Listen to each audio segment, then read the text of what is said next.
Welcome to the Can Innovate podcast, where we help innovate your career by providing you bi-weekly mini bite-sized tactics to help you drive your professional development in a tune-up style. So prepare to get totally future-proofed. So I just finished an interview with the Natasha Koifman. And if you don't know who she is, you're so missing out. She's got to be one of the most humble trailblazers out here. I'm just going to say it. PR mogul to angel investor. It's brilliant, brilliant, brilliant. I mean, she started her whole PR business about 18 years ago, and she actually has built one of the top North American PR and marketing companies. And I'm talking about she's working with such huge, big brands and huge celebrities. Of course, I got a little starstruck on the actual, podcast a bit, so I kind of derailed it. But we really get into it all. We talk about the difference between PR and marketing, some common mistakes that companies make, how to be leveraging, actual PR activities to really be able to make a big impact and influence, understanding intent. We even get down to talking about what are some true DNA traits of an entrepreneur. And Natasha is so cool, and she has this ability to put magic into anything, and she's inspired by everything. You will feel her energy and passion throughout. And it was just a natural fit and evolution for her to become an angel investor. So we talk a bit about that journey, and we talk about what the difference is between a VC and an angel investor. And then I am so fascinated by her because she's been able to combine all of her personal and professional interests into her own holistic brand itself, which makes sense. And we talk about that. And then, of course, I find out she has a podcast, and you know how much I love podcasts. So her podcast is called The F Word, and we get to talk about what that means and what the F really stands for, and so much more. There's so much gold in this episode. I can't wait for you to hear it. Could you give an audience a little bit of overview of who you are and what you're up to? Yes, absolutely. Thank you so much for having me. So I'm the president of NKPR. I founded the agency back in 2002. I own a PR, digital marketing influencer agency that started in Toronto. Fast forward 17 years later, we have an office in New York. We're doing a lot of work in Los Angeles. We have a staff of about 35 people. We represent between 35 and 40 different national or global brands. And I really started the agency not necessarily to even build or grow an agency. I thought I was going to be a freelancer. This is back in 2002, working out of my basement, where I just wanted to pick and choose the projects that I worked on and the people that I had the privilege to work with. And that was really the thinking behind it. But when you fast forward, you look at how much our industry has changed. I think it's more exciting now to work in our industry than ever before. No, this is brilliant. So just for our listeners out there, honestly, Natasha is a powerhouse. I have to say, she's a remarkable woman, because I did some research on you. You have North America's top PR and marketing companies, and you're talking about picking and choose projects. Let's just be very clear. These are big, huge brands. Swarovski, David's Tea, Mulberry, just to kind of name drop a few. You are brilliant. I mean, and on top of that, I didn't realize this until I was doing some research, that you've also been recognized as Canada's most powerful and innovative women. Wow. And then you got awards from Women's Executive Network, BizBash, and then you did a TEDx Talk, and then you've been in Forbes and Globe, Mail, Marie Claire.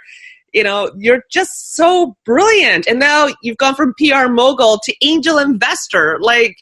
You are, just an amazing breath of fresh air and a powerhouse. Wow, that honestly, you really did do your research. That's amazing. I'm blushing. You guys can't see, but I am definitely blushing. Thank you for saying that. The way you describe that is sort of how I feel right now, because I'm so tired. But it's interesting because people often say, especially I think when you think of the millennial generation as an example, there's this need and I think pressure to have to become an overnight success, right? And I've spoken to so many 20-year-olds that feel it, where they feel that they should be the CEO of a company immediately. And they often ask, like, what's your biggest advice? Like, what advice would you give to your 20-year-old self? And I would say patience, because nobody is an overnight success. What you described there is like 20 years of work. And so we need to remember that it takes a lot of hard work to achieve the goals that we truly want to achieve in life, whatever they are. It's so true. I mean, things that you must be finding, and speaking of patience, I mean, 16, 20 years ago of what's happening back then versus what's happening now. I mean, the technology must have also changed so much of this stuff too, right? Well, 100%. I remember, like when I worked at an agency before I started my own, I would get those little pink slips when the receptionist would tell you, here's who called you. Like, it was like, we didn't have email. It was like the phone would still ring. Like, that wasn't that long ago, but truly that is how we functioned. Email was just kind of starting. We didn't have the internet. So you look at how the world has evolved, and you look at the whole influencer space, and you look at how we've had to, adjust and really think about things differently. Like, we were very early adopters of social media, hence why we're the only PR agency in Canada and the United States, in Canada, that is verified on Instagram and on Twitter. And I love the space so much because it gives you an opportunity to actually speak directly to your target audience. So, but a lot of agency didn't embrace that. And so they just thought it was a fad that would eventually go away. And I just think that we live in a world where we have to be open to everything. And if you think about what will happen, the changes that will happen in the next 5 years, 7 years, 2 years, you just have to be open to the evolution of change. And I think that's the most important thing. It's interesting because I was doing another podcast earlier, and it was this guy, we were talking about artificial intelligence, and he made a really good point. He said, you may crack an industry secret today, but it's not very, far off that someone's going to copy you tomorrow. And then you got to find the next industry secret after that. So you can't just do one thing and then think you're going to get to ride off in the sunset. You have to keep honestly innovating and being open to that level of change. But I think true entrepreneurs do that.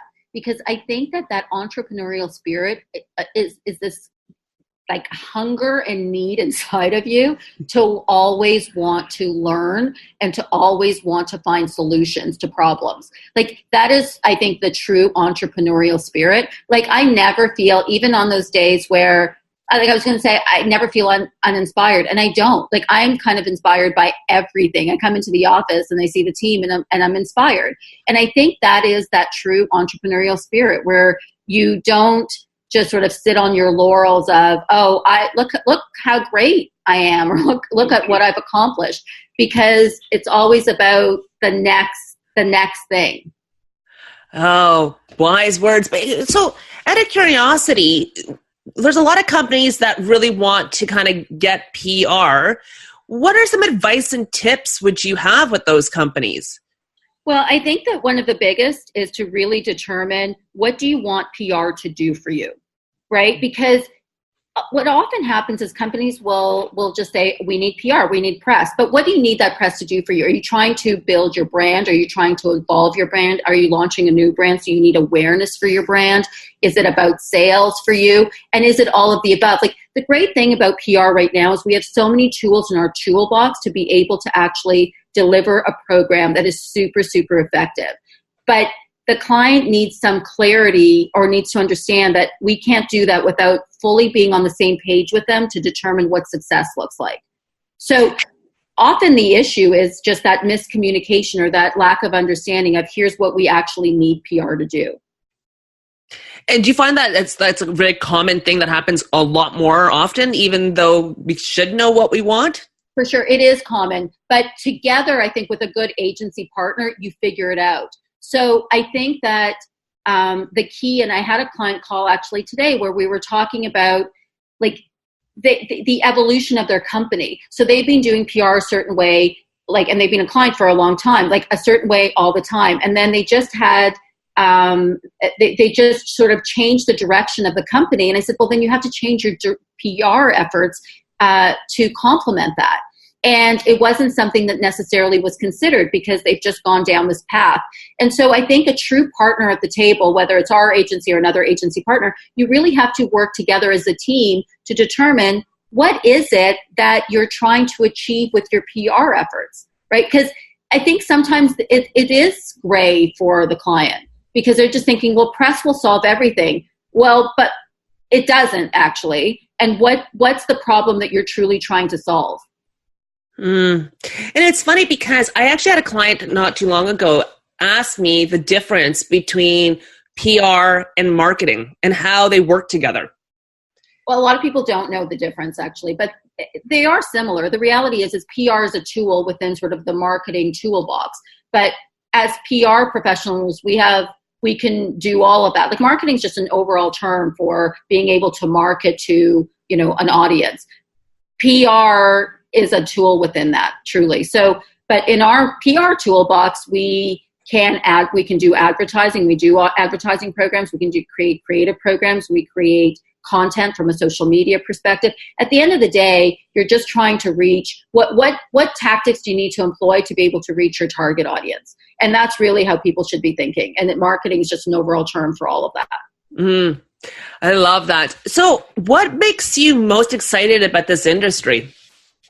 I think it's the fact that we can truly affect change with the results that we deliver. As long as, again, you get aligned with your clients as to what the expectation is. So I love the fact that, especially now more than ever, because of social media, you can develop content that can go viral, that can truly create that interactivity and engagement with your audience.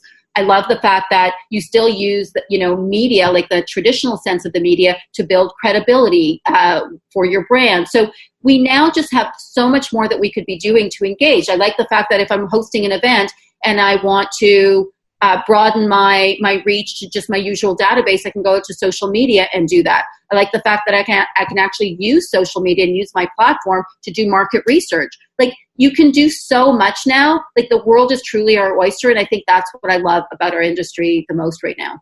It's so exciting. I mean, you make me excited because I'm actually always intimidated by PR because I'm like, what's the right thing to say? What's the right thing to get attention? What if I do the wrong thing? Or what's if I use the wrong words? Like, there's so many things you get, paralyzed with.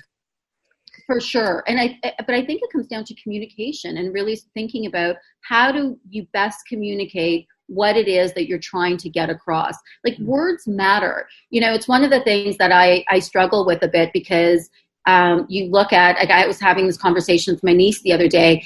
In school, they don't put the same attention on words in the same way that I think they used to when I was in school. And I just feel like they really matter. Your choice of words matter. Your intent matters. And I just, that's what PR is. It's really thinking about what is the intention that you're trying to put out there in the world, and how do you best communicate it, and how do you best, create a strategy that really puts it out there in the best way possible. You are so brilliant. And what's really interesting? I was reading an article and it was saying that women make up about 70% of the PR industry workforce, but they only hold about 30% of the top positions in the industry. And then I was thinking about you starting like 16, 17 years ago, like what that must have been like. It's interesting. I know there's a lot out there from a negative perspective. And I think that I definitely believe that we're not equals in the world as women yet, but we will be one day. But I try truly not to think about it. It's like I don't read what the competition is doing other than I read about industry news. I just think that we have the ability and we can create our own opportunities. And as long as we work hard and we put out the right intention, and that we're kind in the world, and we think about helping others be better as well, then we're like, as a human, I'm doing fine. Because I think that those are sort of the most important things that you can do. And if you're successful, that, all the better. But ultimately, I think we're put on this earth to do good and to help people be the best that they can be. And so I feel that in the position that I'm in, I have the opportunity to do that. And that ultimately for me is success. And that's why I do so much in the philanthropic space and the work that we do with Artists for Peace and Justice, and how we built our school in Haiti, and how I have 35 employees that truly are like some of the brightest people in this industry, and that I have the privilege to see every single day. Well, you're definitely a trailblazer. I mean, honestly, you are doing such a remarkable thing. And I remember you mentioning that your team is actually split between the New York and Toronto offices. So you guys are really kind of big across North America. And now you're moving from PR mogul to angel investor. How did that shift happen? It was a natural evolution, because I really thought about, we've helped to build and establish incredible brands out there. But sometimes we get these startup companies that I really believe in, that need a real partner at the table. So not just someone that's going to do the PR, but someone that's going to be vested, across the board. And Flow Water was a good example of that, where Nicholas Reichenbach came into my office and he had this amazing idea and this great product, and he was just starting out. And I was like, he put me on the advisory board. I invested in it, and we do their PR. So that's a good example of sort of coming full circle on a product. And we continue to do that. And I did that with Hounds Vodka most recently as well, because that's sort of the next step of what we do. And so when you look at, a company like Flow Water, where, fast forward 3 years later, it's available across North America. It's a major disruptor, both in the environmental space and certainly in the beverage space. And they just launched in the UK. We did a big partnership with Gwyneth Paltrow and Goop. Like, that's what can happen in 3 years when you have the right partner at the table, or two partners that come together to really create something meaningful in the world. And it started with Nicholas Reichenbach and this incredible idea and this incredible product. You must have got to meet so many cool celebrities, like doing different things. And I know you just see them as people, but for all the rest of us in the world, they're just like gobsmacked. I mean, wow, do you ever get tongue-tied around any of them by or was there one that kind of went, oh my gosh, I can't believe I'm chatting with them? Honestly, no. Yeah, honestly, no. Like, I remember when I was talking to Brad Pitt, when they're in front of you, they're just regular people, right? I mean, he happens to be really beautiful. But, so it is true then. Yeah, it is true. But no, I really don't. Like, if anything, I'm always so interested in why people do what they do. And again, I always go back to, what's your footprint and legacy that you're leaving behind in the world? And so that always interests me more than being a celebrity, or whatever it is that they do. So that's always a big driver for me. It always has been. No, that's brilliant. No, it's brilliant. I didn't mean to derail the conversation. It was just I was like, oh wow, talking about those things. It's like, there's a huge thing, and you're like, wow, and you're just so down to earth. And to your point, you're just really interested in them and what they're trying to do and their legacy and what intent they have. Yeah, and I think that's why with Artists for Peace and Justice, which I sit on both the American board and chair the Canadian one, we obviously have a big celebrity-driven board and advisory board. Ben Stiller and Susan Sarandon are our chairs, and Olivia Wilde's on our board, and so many on the advisory board. But again, it goes back to what's most interesting to me is their heart, how they, conduct themselves philanthropically. What is the impact that they want to leave on the world? I look at, Ben Stiller and all the work that he does with the refugees. That's inspiring to me. So that at the end of the day, those are the things about a human that I think are the most, attractive. I love it. So this angel investor, there's a lot of questions I get from our audience listeners, because we've had some VCs that have shown up, and you're our first angel investor. Do you think you could tell us a little bit about the difference between the two for our audience listeners? Yeah, for sure. I mean, with VCs, they really have a fund, and they really look at what's the right partner to sort of give that money to, and they're looking for a very different return. Whereas with an angel investor, we're a real partner at the table. So we help build the brand. So we will put our PR efforts in there. We will look at strategic partnerships. We will actually be very hands-on as an angel investor. And we look at doing smaller deals. So we do look at more startups versus some of the bigger financial deals, but we are definitely there as a partner at the table so that we can influence the growth of the company. So what do you look for as an angel investor? Like if someone wanted to pitch something to you, what's the best way to, if you have some tips for that? Yeah, I mean, we do on our Innate website, we have a form that people can fill out and we ask for a business plan. I mean, ultimately for us, we look for a great idea, but it has to be, it's about people. You invest in people at the end of the day. So you might have a great idea, and there was an interesting one that went on our desks, I guess it was like a few weeks ago. But the person that was going to bring that forward, I just didn't think they could deliver on it. And so ultimately, it has to be a great idea with someone that also wants to work really hard to bring that idea to life. Because sometimes what happens is someone will have a good idea, but they don't necessarily want to execute on it or want to work really hard to make it happen. And so, you need to be able to have both. And you need a proper business plan. I think that's the other thing. Like sometimes we get these ideas and then you're like, well, what's the business plan? And they just don't have it. So you certainly need a combination of all of those things. It's fascinating to me because you think business plans are kind of like everyone knows that they need to have one. Do you think maybe the gap is that they don't know how to create one? That's entirely possible, but if they don't know how to create one, that's an issue, right? Because you need to really sort of think about, here's the product that I'm developing, but here's my target audience. Here's how I'm going to communicate to them. Here's the research that I've done from a market share perspective.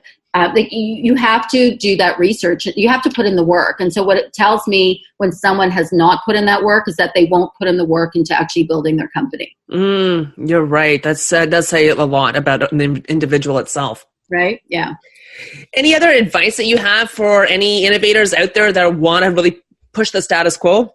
Well, I think that one of the biggest difference between people that actually make it happen and people that don't is actually making it happen. So if you have a good idea, sometimes those are the people that didn't act on it will say 2 years later, oh my God, I had that idea first. Yeah, but they actually did something with it.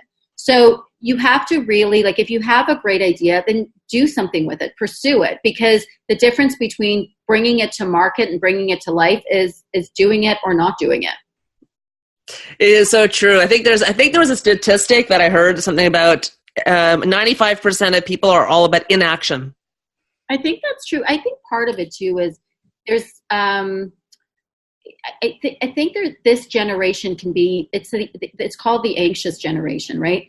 Anxiety can be debilitating. And that voice inside ourselves that says, this won't work, you can't do it. And I think as humans, we don't pump each other up enough. We're supposed to raise each other up. We're not supposed to do the opposite. And unfortunately, I think that we do more of the negative than the positive. And that, to me, needs to actually change in society. No, it's amazing. It's quite true, actually. I think that's very, very true because, with the whole loneliness epidemic, people are feeling less connected. They're, you see more of their background, what they're doing because of all the social media, but they're actually more anxious about doing anything else about it and moving. They're just trying to keep up with the Jones opposed to... And are we being our most authentic selves on social media? I think that's the other thing that's super important.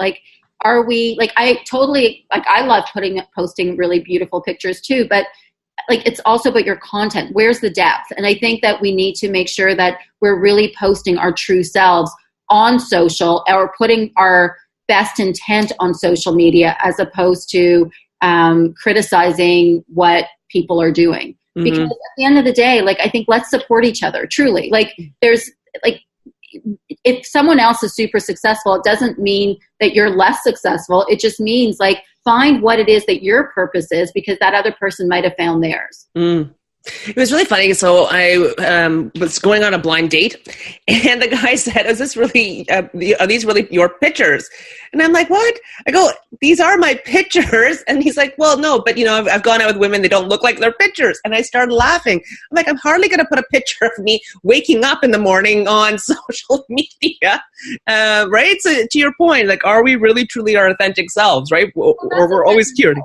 Or people that you'll see an Instagram and someone will in their bio will say, there's no filter on my pictures. And I'm just thinking, Well, why do you need to say that? And B, I think there are. But it's okay. Like, it's totally okay. Like, it's almost like saying, well, someone that puts filters, like, that's a bad thing. Like whatever. Like, I think we need to live and let live. But I think we need to try and be our most authentic selves out there, because I think that will create a more confident world. And I think when we're confident, we take more positive action. It's funny, ever since I started this podcast about 2 years ago, and I've started having my own voice instead of just a corporate identity, I have to say I've had more opportunities, and I've done more mistakes in public than ever before, but more opportunities have shown up by me just putting myself out there, of just being me. For sure. And you know what? Mistakes are not mistakes. They're just key learnings. Like, I never look at a mistake as oh my God, that's a failure. It truly is. It's how you learn and how you grow. And I was having this conversation with my stepdaughter the other day, because she was just saying, she's 22, and she was saying that she's scared of, the next step and what's next. And I said, there are no mistakes. Like, you can't make a mistake. So if you think about life and think, I can make no mistake, then you almost develop this fearlessness about the decisions and the choices that you make, because you're going to learn from all of it. So embrace it, right? Well, you're definitely a fearless lady that I definitely, and many others, look up to. And what also makes me really fascinated by you is that you're also quite a bit of a fashion icon. Like, where did that come from? Was that something that, your mom was a great dresser from the beginning? Like, I love that. Oh my God, I need to talk to you every morning. I love that fashion icon. I love fashion. I've always loved it. So for me, it's truly a passion of mine. It makes me happy. So before I go to bed at night, I'm always on my favorite fashion sites, or I go on Vogue.com, or whenever it's runway season, I'm always going on Modo Operandi or Matches.com or Net-a-Porter. It's how I relax, because it's truly a joy for me. So I just enjoy it. And because I only wear black, it makes it a little bit easier in a weird way, because I just put on that filter and when I'm going on some of my sites, and it's just easy because I can see the things that I might like, as opposed to having to go through absolutely everything. So you only wear black? Because that's kind of what Rachel Zoe does too as well. Always wears black, and she always looks elegant and remarkable. Yeah, I mean, I think she adds some color to her life, whereas I'm definitely colorless in my life. I do only wear black. I just feel best in it. It's kind of like I'll only wear pants when I'm doing a pitch, or if I'm going into a major meeting. I'll wear dresses in the evening, but I usually just stick to pants. So you start to learn as you get older what you feel best in and what you feel the most comfortable in. And often people will go into my closet and they're like, oh wow, you really do only own black. I'm like, oh yeah, no, what you see is actually what you get. I do only wear black. Different textures, different styles, but the color never changes. Well, your personality definitely has the color. That's where the color shines from, is your personality and your energy. Thank you. I'll take that.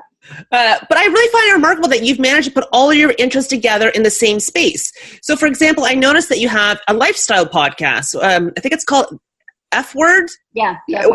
F Words. By the way, it's great. And I mean, it's a weekly lifestyle podcast. You've got Taylor, Kay, yourself, and I believe it's your husband is also on there? Yeah, Anthony Mantella, yeah. How did that come about? Taylor and I have been friends for a long time. And one day, I think it was Film Festival a couple of years ago, she's like, oh my God, we should start a podcast. And I thought, yeah, that'd be great. We came up with the F Words because we thought we would talk about family and fun and friendship and fashion. And sort of we thought all our favorite words started with the letter F. And so that's how it started. And we just talk about topics that are timely or things that we're going through. And then Anthony dropped me one day where I was going to do the podcast, and Anthony was just waiting for me. And then we brought him on the podcast, and then we brought him on again and brought him on again. And then it became the three of us. So, and he adds such an interesting perspective always, because Taylor and I are somewhat similar, except for the fact that she has 3 kids and 2 dogs and a partridge in a pear tree. And I do not. I have my one son, but, what's interesting is he always adds a bit of spiciness to the podcast. So yeah, we love it. We really, really enjoy it. It gives us sort of this outlet. I used to write for the Huffington Post, and I would do a weekly column, and I really enjoyed it. And then it just got to a point where podcasts were taking over. So I took some of what I write about in the Huffington Post and really just converted it into the podcast. Well, it's a brilliant podcast. I heard a couple of them. And I was just kind of giggling the whole time. And like, is there a favorite kind of Canadian jaunt or hotspot that you're like currently like, this is the place to be right now? Like, well, there's a bunch actually. So I because I love New York and it's sort of a home away from home for me. I think about like the Thompson rooftop, like love it because it just, it has that New York feel, except you see the CN Tower. Yeah. So it's one of those places that I absolutely love. But then if you go on the East End, you've got the Broadview Hotel, which is also like very cool and has that New York vibe to it. So I always lean towards New York from that respect because I love that cool grittiness about the city. And I feel like we have some amazing places that are like that here. But then if you want something a bit more chic, you can go into Bloor Yorkville and you've got like Sophia, which is Charles Kabuth's place from Inc. Like it's super, super chic and you feel like you're almost in a supper club, but he's got those two, like a courtyard and a patio on the, it's sort of in the entranceway. So I don't know, you have your pick of so many amazing places in the city. Oh, I haven't been to Sophia, but now you got me intrigued. So I'm definitely going to put that on my wish list. Yeah, it's really cool. You should order a Hound's cocktail when you're there. That's my new black vodka. I was going to ask you, the next question was, will you be coming out with a gin sometime soon? Because I'm a big, huge gin fan. Oh, you are? Oh, yeah. No, I don't know. We're coming out, though, with ready-to-drink products. So we're coming out with coolers for Hounds probably next spring. But maybe not a gin, but I'll keep that in mind. Well, let me know. I'm always happy to be a taste tester. Even for the Hounds vodka, I'm happy to do those both, as long as there's a patio involved and sunshine. Love it. Love it. So you have been absolutely brilliant, Natasha. Honestly, really, really inspirational, motivational. You dropped so much value, bombs and gold. Like, it's brilliant. How can our listeners connect with you and find out more about you? They can go on my Instagram, which I'm always on and I love, which is at Natasha NKPR. Also, Twitter is the same, at Natasha NKPR, or our website. And you can learn more about us, which is www.nkpr.net. Thank you so much. Perfect. Thank you. Thank you so much for joining and listening to the podcast. If you enjoyed this episode or any other episode, please share with your friends and colleagues. You can share on social media, the email link, the newsletter, and so on. Let's continue to support these Canadian innovators and help them really grow into bigger brands. Awareness and knowledge is totally key. Anyways, I can't wait to talk to you next week. Cheers.